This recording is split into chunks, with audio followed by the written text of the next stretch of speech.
శ్రీ హరివాయుగురుభ్యో నమః. శ్రీమదానందతీర్థ భగవత్పాదాచార్య గురుభ్యో నమః. శ్రీ జగన్నాథదాస గురుభ్యో నమః. శ్రీ విద్యాసాగర మాధవతీర్థ గురుభ్యో నమః. హరి ఓం. ಹರಿಕಥಾಮೃತಸಾರ ಗುರುಗಳ ಕರುಣದಿಂದ ಆಪನಿತು ಪೇಳುವೆ ಪರಮ ಭಗವದ್ಭಕ್ತರಿದನಾದರದಿ ಕೇಳುವುದು. మనము హరికథామృత సారము పాఠంలో నిన్నటి రోజున 7వ సంధి అయినటువంటి పంచతన్మాత్ర సంధిని ముగించుకున్నాము. ఈరోజు 8వ సంధి మాతృకా సంధిని ప్రారంభం చేస్తూ ఉన్నాము. పాదమాని జయంతనొಳು సుమేధ నామక నిప్ప ದಕ್ಷಿಣ ಪಾದದುಂಗುಟದಲ್ಲಿ ಪವನನು ಭಾರ ಭೃದ್ರೂಪ ಕಾದುಕೊಂಡಿಹ ಟಂಕಿತರ ಮೊದಲಾದ ನಾಮದಿ ಸಂಧಿಗಳಲೀರೈದು ರೂಪದಲ್ಲಿದ್ದು ಸಂತತ ನಡೆಸುತ್ತಲೀ. ಪದಚ್ಛೇದಂ. ಪಾದಮಾನಿ ಜಯಂತನೊಳು, ಪಾದಮಾನಿ ಜಯಂತನೊಳು ಸುಮೇಧ ನಾಮಕನು ಇಪ್ಪ ನಾಮಕನಿಪ್ಪ ದಕ್ಷಿಣ ಪಾದದುಂಗುಟದಲ್ಲಿ ಪವನನು ಭಾರಭೃದ್ರೂಪ ಕಾದುಕೊಂಡಿಹ ಟಂಕಿ ತರ ಮೊದಲಾದ ನಾಮದಿ ಸಂಧಿಗಳಲ್ಲಿ ಈರೈದು ರೂಪದಲ್ಲಿದ್ದು ಸಂತತ ನಡೆಸುತ್ತಲಿ. ఇక ప్రతిపదార్థం.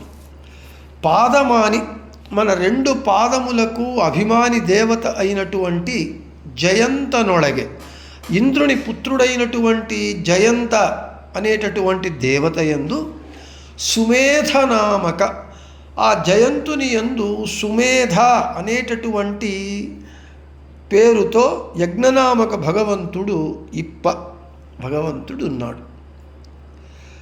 దక్షిణ పాదదుంగుటದಲ್ಲಿ, ఈ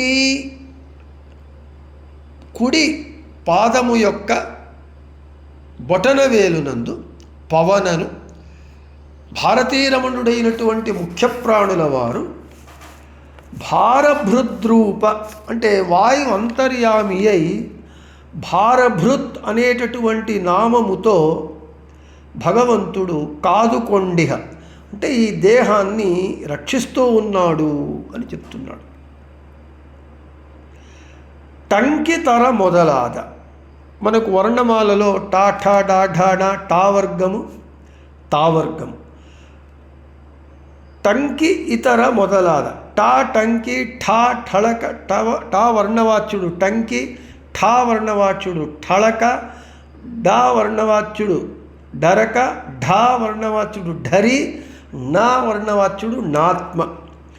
ఈ టావర్గంలో ఉండేటటువంటి పంచ అక్షరముల ప్రతిపాద్య భగవద్రూపములు మన కుడికాలు యొక్క కీలు సంధులందు, తర్వాత తాథ దాధ న తర, తా వర్ణవాచ్యుడు తరనామకుడు, తార నామక వాచ్యుడు, తర్వాత థపనామక వాచ్యుడు, దండీ నామక వాచ్యుడు, ధన్వీ నామక వాచ్యుడు భగవంతుడు, నమ్యవాచ్య భగవంతుడు. ఈ తా వర్ణవాచ్య 5 భగవద్రూపములు మనము ఎడమకాలు యొక్క 5 కీలు సందులందు అంటే 5 వేళ్ల సందులయందు 5 కీళ్ళు సందులందు ఇటువంటి మొదలైనటువంటి మొదలాద నామది ఇటువంటి వర్ణవాచ్య నామములతో సంధిగళలి అంటే కుడికాలు ఎడమకాలు యొక్క 5 సంధులందు 5 రూపదలి అంటే 2x5 10 రూపములతో ఉన్నటువంటి వాడై సంతత ఎప్పుడు నిత్యము నడదు, ఆ పాదాభిమాని జయాంతర్గతుడై తాను బింబరూపి అయి నడుస్తూ ನಡೆಸುತ್ತಲಿ, ఈ బింబక్రియ ద్వారా తాను చేసి ప్రతిబింబమైనటువంటి జీవుని చేత గమనాగమన వ్యాపారములను చేయిస్తూ ఉంటాడు భగవంతుడు అని చెప్తున్నారు. ఇక మనకు తాత్పర్యం.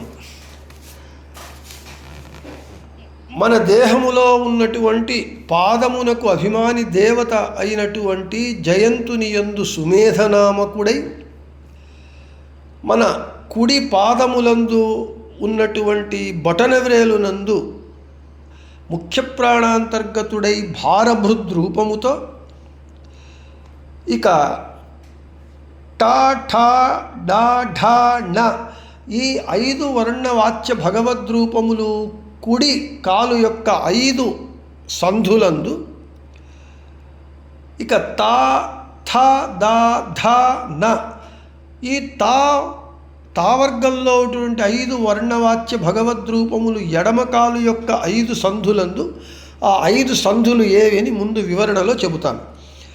ఇటువంటి మొదలైనటువంటి ఈ పేర్లతో పిలుస్తూ 5 × 2 10 రూపములతో 2 కాళ్ళ 5 సంధుల 10 సంధుల యందు పాదాభిమాని దేవత అయినటువంటి జయంతుని యందు భగవంతుడు ఉండి జీవుని చేత ఈ దేహము ద్వారా గమనాగమనం, పోవటము రావటం అనేటటువంటి వ్యాపారములను భగవంతుడు బింబరూపి అయి తాను చేసి ప్రతిబింబమైనటువంటి జీవుని చేత చేయిస్తున్నాడు అని తాత్పర్యం. ఇక విశేష వివరణ. మన ఈ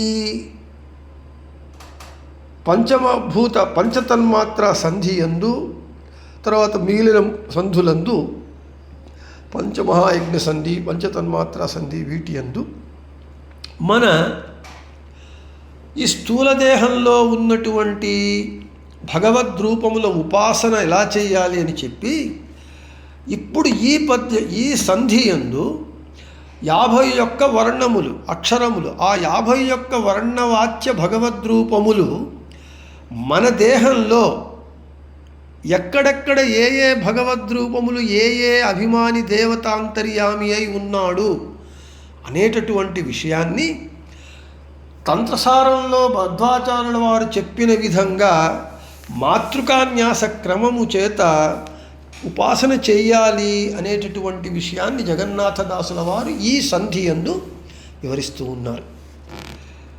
ఇక వివరణకు వస్తే, పాదాభిమాని దేవత ఇంద్రుని కుమారుడైనటువంటి జయంతుడు. ఆ జయంతుని యందు సుమేధ నామక భగవంతుడు ఉన్నాడు. కుడి కాలు యొక్క బొటనవేలునందు వాయుదేవుల వారు ఉన్నారు. ఆ వాయుదేవుల వారి అంతర్యామి అయి భారభృత్ నామక భగవంతుడు ఉన్నాడు. ఇక కుడి కాలు యందు 5 సంధులు, అంటే తొడ కలిసే చోట, మోకాళ్ళు కలిసే చోట, పాదములు మడమల చోట, వేళ్ల సంధుల వేళ్ళు కలిసే చోట, తరువాత వేళ్ల యొక్క చివరి భాగము, ఈ 5 స్థలములందు, 5 భాగములందు, 5 జాయింట్స్ అంటాం కదా, ఆ సంధులందు కుడికాలు ఈ 5 సంధులందు టా వర్ణవాచ్యుడు టంకినామక భగవంతుడు, ఠ ఠలకనామక భగవంతుడు, డా డరకనామక భగవంతుడు, ఢ ఢరీనామక భగవంతుడు, నాత్మనామక భగవంతుడు ఈ కుడి కాలు యందున్నటువంటి 5 సంధులందు భగవంతుడు ఉన్నాడు. ఇక ఎడమ కాలు యందు తా థ దా ధ న తా వర్ణవాచ్యుడు తారనామక భగవంతుడు, థా వర్ణవాచ్యుడు థపనామక భగవంతుడు, దా వర్ణవాచ్యుడు దండీనామక భగవంతుడు, ధా వర్ణవాచ్యుడు ధన్వీనామక భగవంతుడు, నా నమ్యనామక భగవంతుడు ఎడమకాలు యొక్క ఈ 5 జాయింట్స్ సంధులందు ఉండి ఈ పాదములకు 2 పాదములకు ఇంద్రుని పుత్రుడైనటువంటి జయంతుడు అభిమాని దేవత, ఆ జయంతుని అంతర్గతుడై భగవంతుడు ఈ పేర్లతో ఉండి మనము నడిచేటటువంటి క్రియ, గమనాగమన క్రియను భగవంతుడు బింబరూపి అయి మనలో ఉండి జయంతుని ద్వారా ఆ కార్యాన్ని చేస్తూ ప్రతిబింబమైనటువంటి మన చేత భగవంతుడు చేయిస్తూ ఉన్నాడు. భగవంతుడు ఈ కార్యాన్ని చేయించకపోతే మనలో గమనాగమనము ఉండదు. అంటే మనం ఒక చోటికి రావడము పోవడం మొబిలిటీ అంటాం కదా, అది ఉండదు. మనము బాగా నడవగలుగుతున్నాము, పరిగెత్తుతున్నాము అని అంటే భగవంతుని వ్యాపారం ఈ విధంగా ఉంటూ ఉన్నది. దీనికి ప్రమాణము ఏమిటి అని అంటే మానస స్మృతి యందు ఇలా ఉన్నది. జయంతః పాదయోస్తస్మిన్ యజ్ఞో నారాయణ స్థితః దక్షిణాంగుష్టదేశే తు వాయువాధిష్టాన సంస్థితః నారాయణస్తీర్థపదో దేహధారతయా స్థితః. ఈ ప్రమాణంలో చెప్పినటువంటి విషయాన్నే మనకు యథాతథంగా జగన్నాథదాసుల వారు ఈ పద్యంలో చెప్పారు. ఇక తంత్రసార సంగ్రహంలో ఆచార్యుల వారు మాతృకాన్యాసము అని చెబుతూ ఉన్నారు. అంటే 51 వర్ణవాచ్య భగవద్రూపములను మన దేహంలో ఉన్నటువంటి అవయవములలో మనము ధ్యానించాలి, ఉపాసన చెయ్యాలి. దానినే మాతృకాన్యాసము అని అంటారు. అది తంత్రసార సంగ్రహంలో చెప్పిన విధంగానే పాదములకు అభిమాని దేవత జయంతుడు ఆ 2 పాదములందు టావర్గములో ఉన్న 5 వర్ణవాచ్య భగవద్రూపములు, తావర్గంలో 5 వర్ణవాచ్య భగవద్రూపములు, ఆ జయంతుని అంతర్గతుడై సువేదనామక భగవంతుడు, కుడి కాలు బొటనవేలు యందు వాయుదేవుల వారు వారి అంతర్గతుడై భగవంతుడు భారభృత్నామక భగవంతుడు ఉన్నాడు అని మనము ఉపాసన చేయాలి. ఈ విధంగా మనం ఉపాసన చేయాలి అని చెబుతూ ఉన్నారు. ఆ వర్ణవాచ్య భగవద్రూపములను మన దేహంలో ఎక్కడెక్కడ ఏ ఏ అవయవమునందు ఏ ఏ భగవద్రూపాన్ని ఉపాసన చెయ్యాలి, చెయ్యటమే మాతృకాన్యాసము అని అంటారు. ఇక్కడ మన కుడి కాలు బొటనవేలి యందు వాయుదేవుల వారు ఉన్నారు, వారి యందు భారభృత్ నామక భగవంతుడున్నాడు. అంటే అంటే భారమును భృత్ ధరించినటువంటి వాడు. అంటే మన భారాన్ని కాళ్ళు మోస్తూ ఉన్నాయి. మన దేహ భారాన్నంతా 60 కేజీలో 70 కేజీలో 80 కేజీలో 100 కేజీలో మన దేహ బరువును పాదములు మోస్తూ ఉన్నాయంటే పాదములు స్వతహా మోయటం లేదు. ఆ పాదముల అభిమాని దేవత జయంతుడు, ఆ జయంతుని అంతర్గతుడై వాయుదేవుల అంతర్గతుడై ఉన్నటువంటి ఇంతవరకు చెప్పినటువంటి భగవద్రూపములు, భగవంతుడు అన్ని రూపములతో ఉండి కాళ్ళు మన దేహాన్ని ధరించేటట్లుగా మోసేటట్లుగా చేస్తూ ఉన్నాడు. కాబట్టి భారభృత్ అంటే భారమును ధరించేటటువంటి వాడు, భారమును భరించేటటువంటి వాడు అని అర్థము. ఈ విధంగా మనం చెప్పుకోవాలి అని చెబుతూ ఇక రెండవ పద్యంలో మన దేహంలో ఇక మిగిలిన ఏ ఏ ఇంద్రియములందు అవయవములందు ఏ ఏ స్థానముల యందు ఏ ఏ భగవద్రూపములు వర్ణవాచ్య భగవద్రూపములు ఉన్నాయి అనేటటువంటి విషయాన్ని చెబుతున్నారు. దానిని రేపు చెప్పుకుందామని చెబుతూ శ్రీకృష్ణార్పణమస్తు, మధ్యేశార్పణమస్తు. అందరికీ శుభమస్తు.